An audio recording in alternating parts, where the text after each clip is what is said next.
Welcome to another episode of Wildcat Career Chat. My name's David Bennett. I'm the engineering teacher here at Central High School. We're here with a chemical engineer, Miss Elaine Gauthier. Thank you for coming. Thank you for having me. So, I said you were a chemical engineer. Yep. So how did you end up being interested in chemical engineering in the first place? I guess I've always enjoyed science and math, and I had a cousin who was studying chemical engineering, and spent the weekend with her, and she said, "Hey, did you think about this?" So that was it. That was it. So, you were interested in science, and then you had somebody else who was already in that field or something like that? Yes, and chemistry really was what I had enjoyed the most of all the biologies and physics, and so chemistry, math kind of went together. Right. So chemical engineering was it. Okay. Yeah.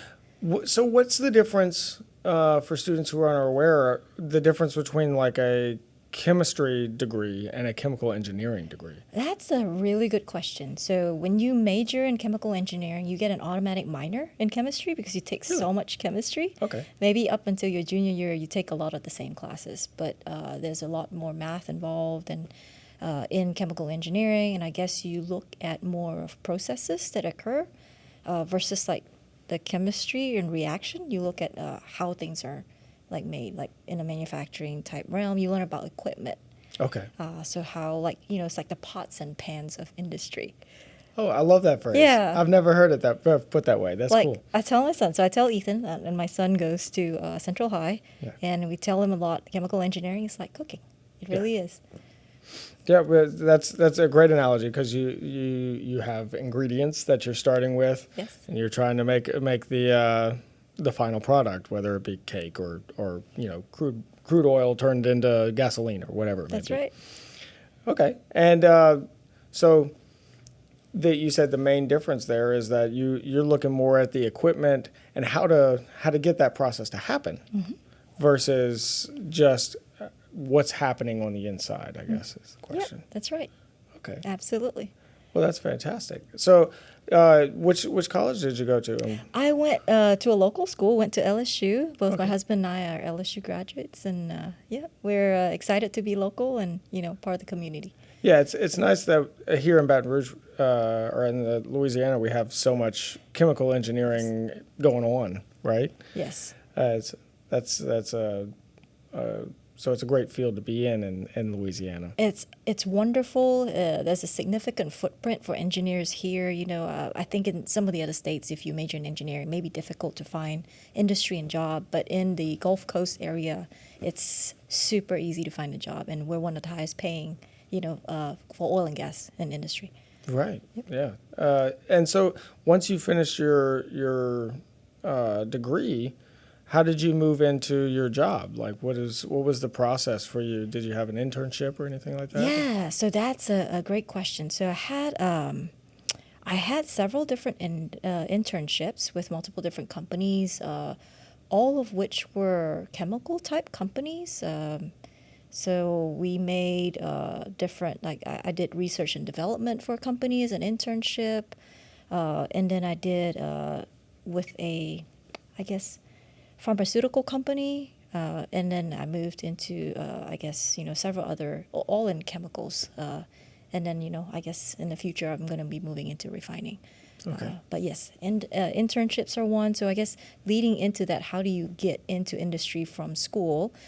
First, in high school, you take a lot of the chemistry and math and science classes. I think, Mr. Bennett, you teach some of these classes. I can't remember which classes are in which year. You talked about robotics. Yes, we do robotics, and we have engineering classes, and then, chemistry and dual enrollment chemistry, chemistry 2, physics. Yes. These are all important things for engineering. Yes, right? Absolutely. And so, you build that foundation from high school, and it's awesome now because the high schools, like, Central High, has these dual enrollment and AP classes that you get college credit for. And so before you even go to college, and if you do decide to go into engineering, you are already building a really great foundation to move into that field and start out ahead.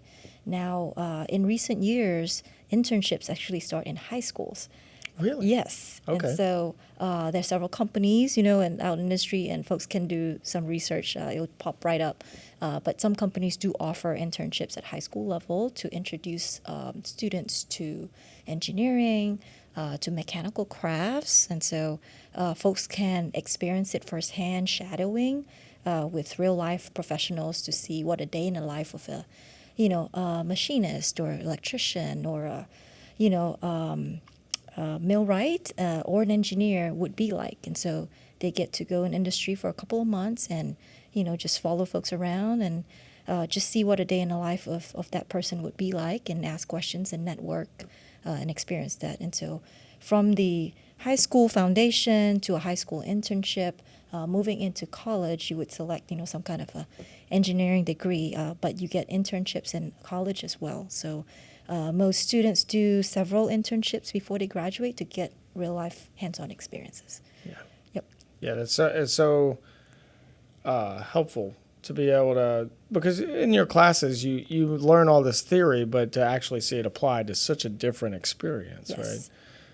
Like we pick a major, right out of school, right? How do we know what we want to do with our entire lives? And so I think internships give students, especially when you start young in high school, or early in your college degree, it gives you an opportunity to get a taste of what that is like and see if you could picture yourself doing it for the rest of your life. And so Right. it may be the right thing and you've hit it right on the spot from the start, but it may not be the right thing. And you find out, it's okay to find out early on. And that's It's what better. school's about, to figure out what you want to do. Exactly. You're trying to find what do you actually want to do with your career by actually seeing how people do it, Yes. as opposed to just this theoretical, I'll make this much money and I'm good at math. And if that's the only two data points you've got, your decision isn't going to be as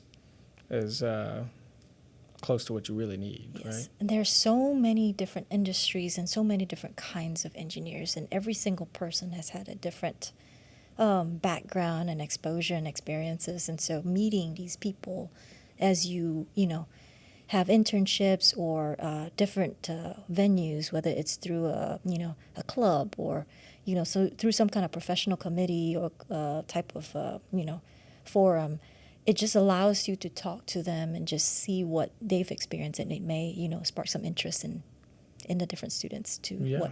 what makes sense for them.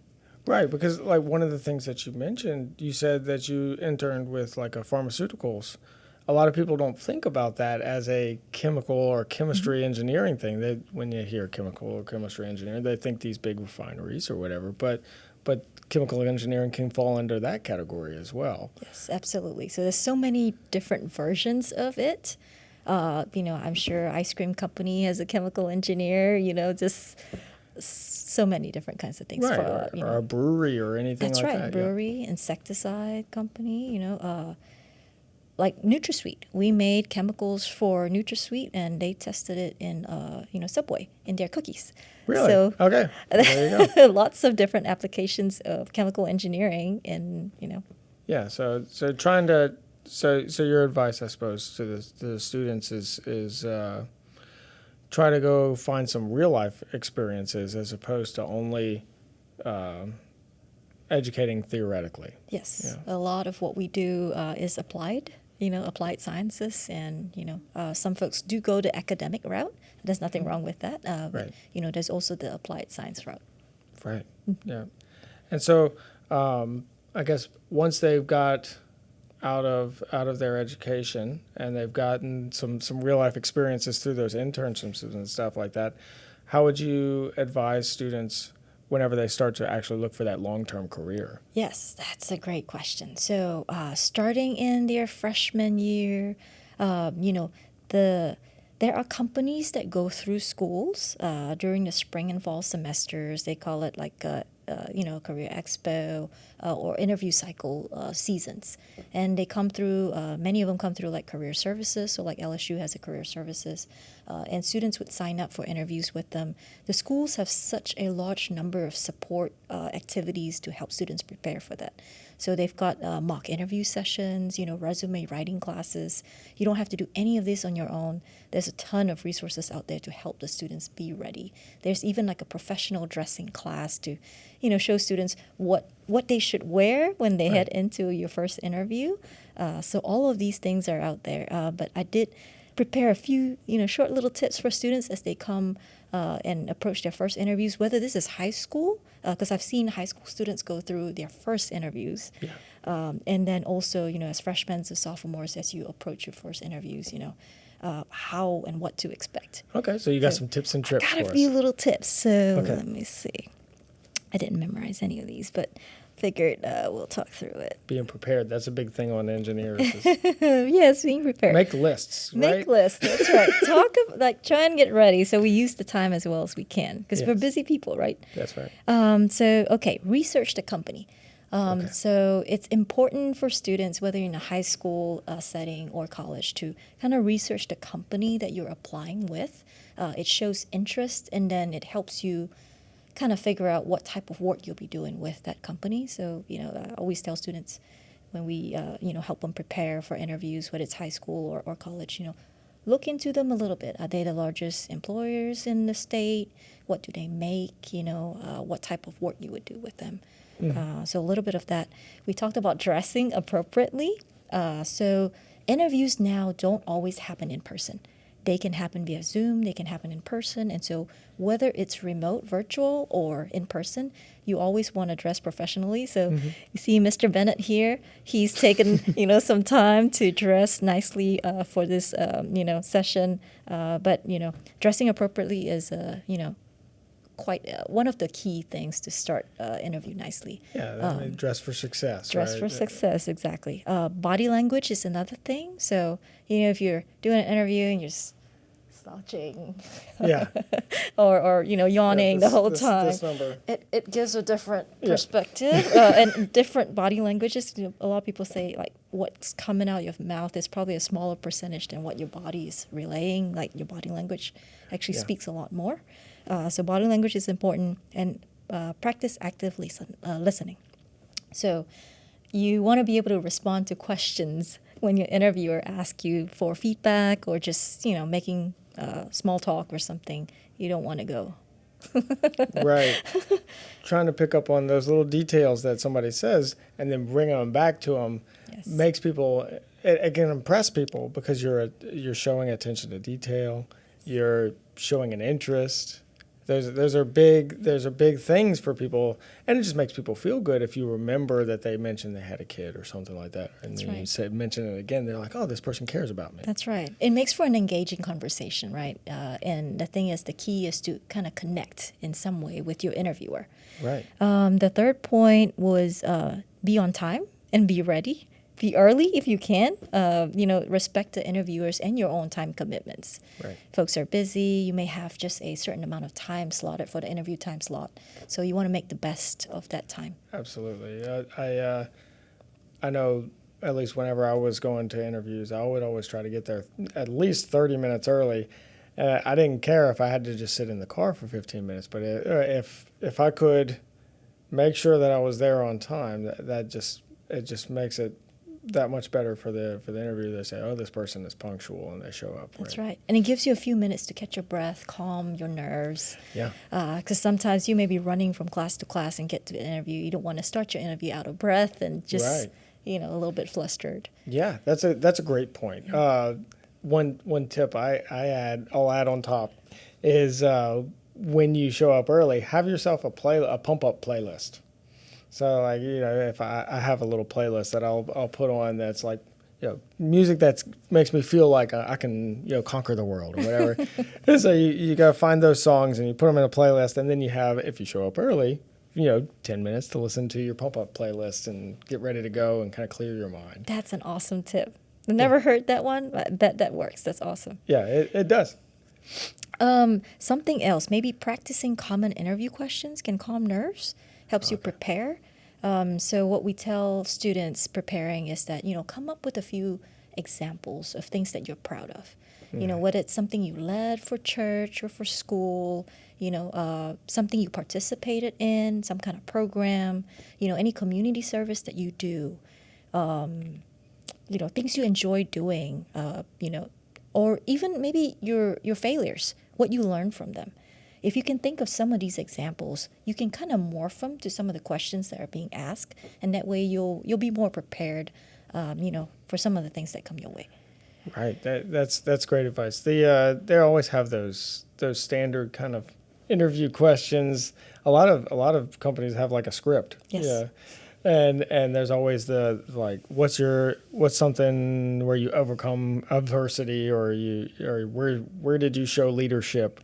Where did you have a failure and turned it into a success? These kinds of questions always pop up. Absolutely. And it's really easy. If you Google it, you'll get just a list of things that are, really common sense, and you'll be able to, it'll start folks thinking about, maybe what kind of examples I should come up with. Yeah. I did want to share a tip. A lot of companies now use the STAR methodology. Okay. So, Mr. Bennett, you may be familiar with it. Situation, task, action, and results Okay. is how we coach our students to respond to interview questions. So you want to talk about the situation that you were in when, the example that you're providing, what tasks were specifically assigned to you, what actions you did, and then the results from that, because it helps the interviewer understand your role versus the role of the team that you were on, if you were on the team, and understand how your thought process and how that, kind of translated into, results. It's a great way to frame an answer to a question. This is what was happening to me, this situation, the task. This is what I was trying to get done. And then what were the other action? This is what I did to make that happen. And the then results. How did that work out? Yes, absolutely. That's a great way to frame all your questions. So that way, yeah, like you said, it makes it easier to understand your response. Yes. Because if you don't flesh out your situation, then whenever you talk about this task that you did or these results, that it may seem vague or just hard for the person to understand. Yes. So now that you've prepped and gotten ready and went through the interview and did a stellar job to kind of just bring up the rear and close everything nicely, just like researching the company, it also allows you to prepare for asking the interviewer some questions. So again, it shows interest, allows you to clarify maybe like what your role will be during your internship or full-time job, and just some basic questions of maybe where will I be working, who will I be working with, like what is the day in the life of, of whatever position whatever it is that position you're would be. Yes. Yeah, that's true. I know I earlier on in my career left a few interviews. I'm like, I don't even know what that job was. Like, I have no idea what I just applied for. And so if they give you an offer after you've done, you're like, well, now I have to figure out what I'm going to, do I want this job that I don't know anything about? Yes. Right. That's a situation that nobody wants to be in. Yes. And so after all that, the last thing I would leave folks with is maybe a quick thank you at the end of the interview. So, there's a couple of reasons to do that. One, it provides your contact information to the interviewer. So for some reason, if your resume wasn't updated or something got a typo, that interviewer will now have a direct way to communicate with you. A text message is also fine. We live in a very text-heavy industry or time now. Text messages are great, but it's just something to say, hey, thank you for your time. But don't be afraid to ask for follow-up. So like, how long before I'll hear back from you?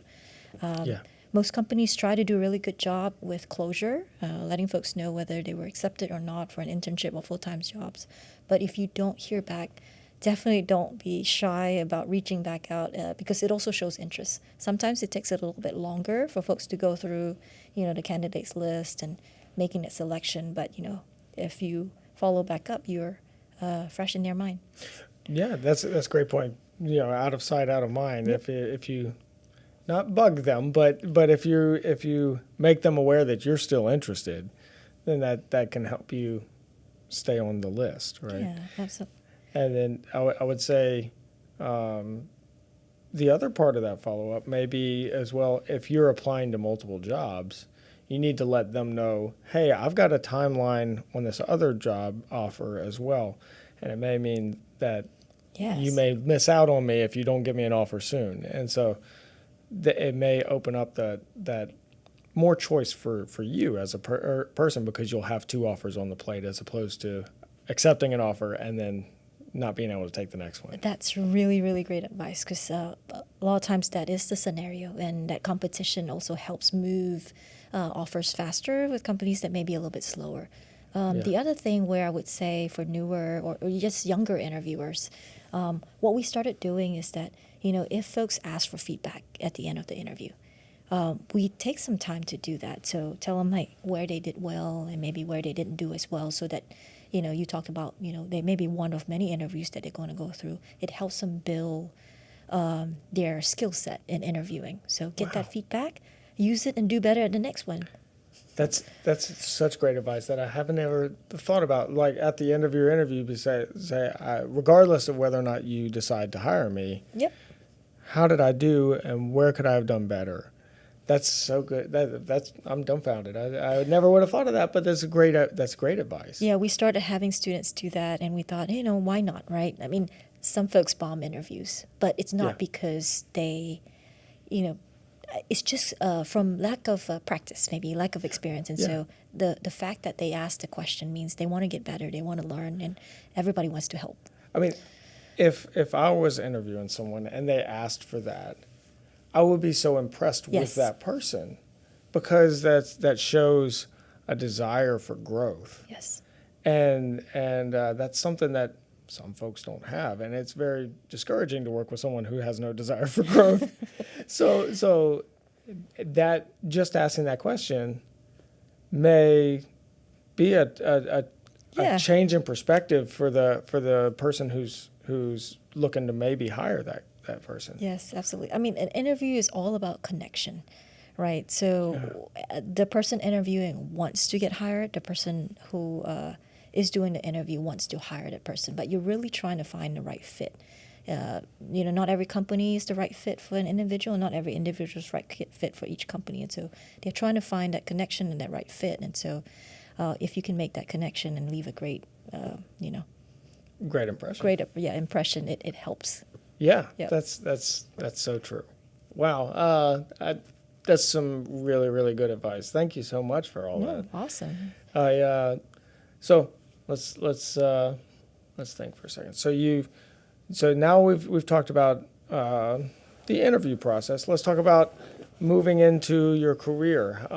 What advice would you have for people who are just starting out in their career? Once they've got that job, they've landed the interview. Now, what are some skills other than what you learn in college or learn from on the job that you feel are important for a person to have in a working environment? I guess some of the things we see, really successful young folks that are just starting out with the companies, we see humility being a really key characteristic. So like willingness to learn, wanting to get better, that oftentimes open up folks to want to help the individual be successful. So I say humility is a really good trait to have or display when you're just starting out in your career. Working hard and just following through, if you were given an assignment or a problem, work it through to the end. Communicating with individuals. So you may have done a really great job, but if you don't share what you are doing or communicate to individuals that you're working with, a lot of times nobody works in a silo. Nobody works alone. And so you really need to communicate in order to be able to work well in the team. So what did we say? Humility, following through, communications. What else? I'm not sure I can think of anything else just off the top of my head. Yeah. But those are some of the characteristics I see really successful, individuals starting out. And most folks really just work really hard, establish a really solid foundation of who you are, Right. Put the things that you've learned in school into good use and figure out how to apply it. And once you get that strong foundation, everything you do after that builds on it. It's just like, math. You learn, just simple plus, minus, multiply and divide. And once you get to calculus, the assumption is that you know all of that and you're building on that foundation. The same for coming out in the industry. You learn the foundation, and then as you move into your future roles, it all builds on those basic skill sets. Right. Yep. Yeah. So being humble is a really great. That kind of feeds back into what we were saying earlier with the asking for feedback. Continuing to do that once you're in your career, you said, is one of the indicators for success.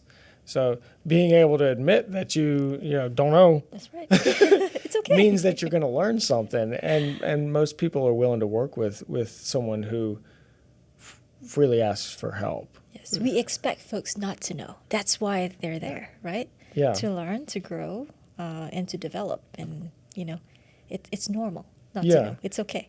Yeah, there's a misconception, I think, among people that when you get out of college you know everything, but that's not the case at all. It's just the beginning. It is just the beginning. I completely agree.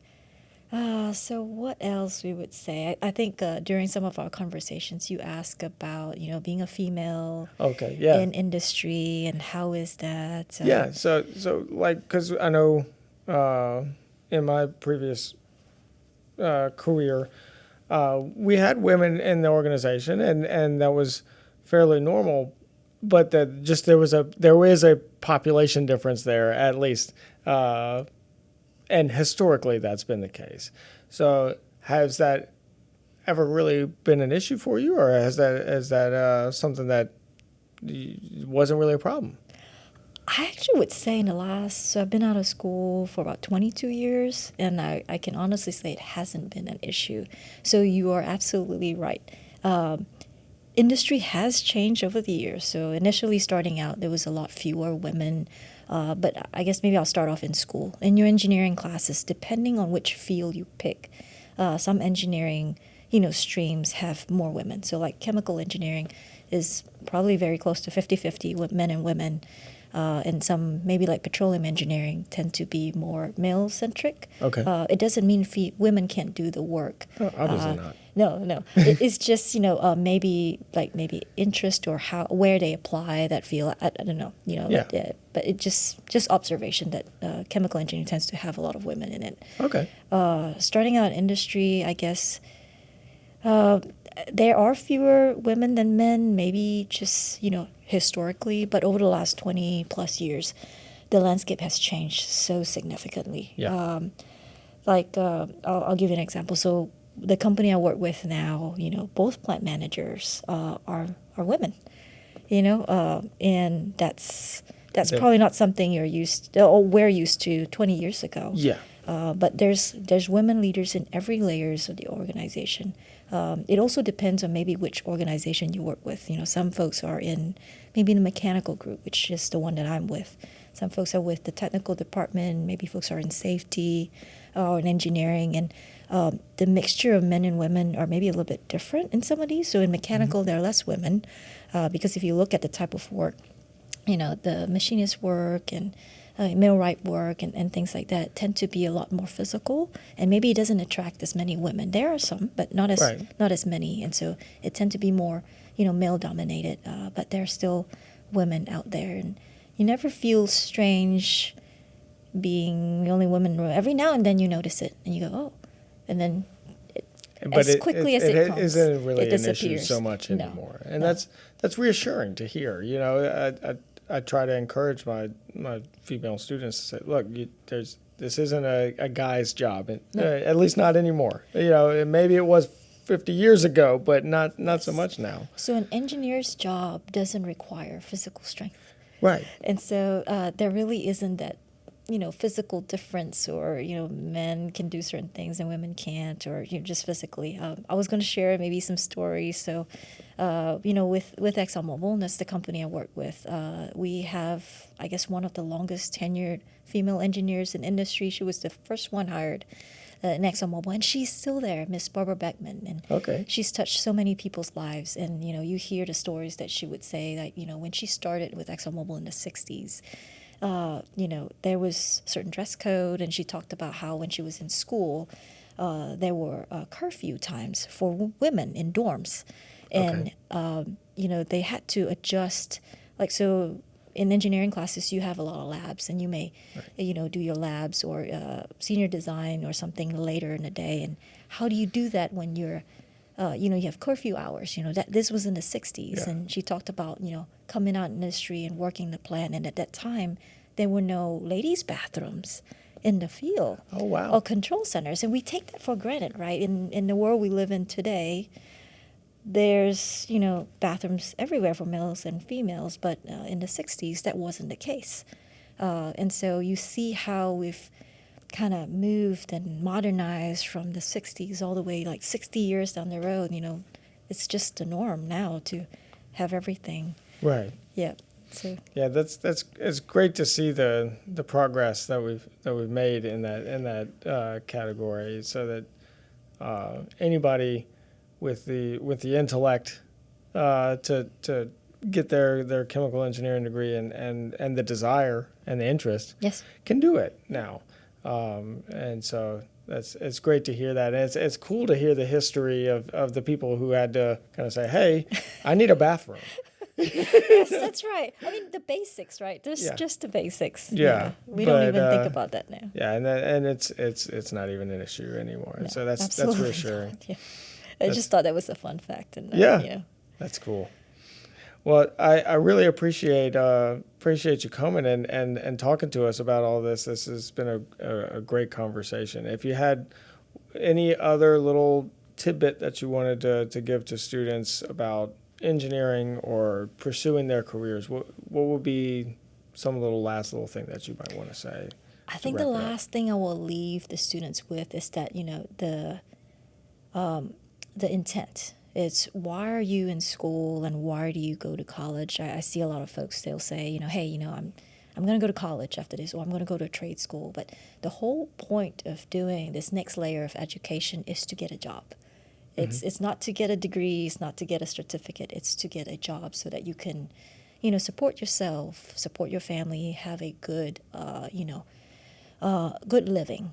And so that is the intent. And so I'll leave the students with that, education is a journey to help figure out who you are and to figure out what your interests are and hopefully lead to something that is something you can, support yourself with as well. Yeah, so.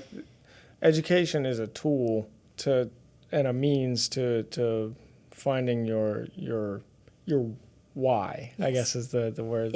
Education is not the goal; it's the means to your goal. Right. Yep. That's great advice. Yeah. So, I guess maybe what you're saying is like when you go pick that education.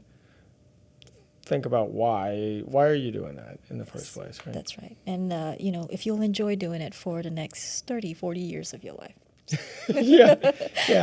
Don't pick it just because you think it pays well. Pick it because you feel like you're going to learn something that you can use for the next 30 years. Yes, absolutely. That's great advice. So thank you again for coming. I really appreciate it. This has been a great conversation. Awesome. Thank you for having me. I appreciate it. Yes, ma'am. Yeah. So that was another episode of Wildcat Career Chat.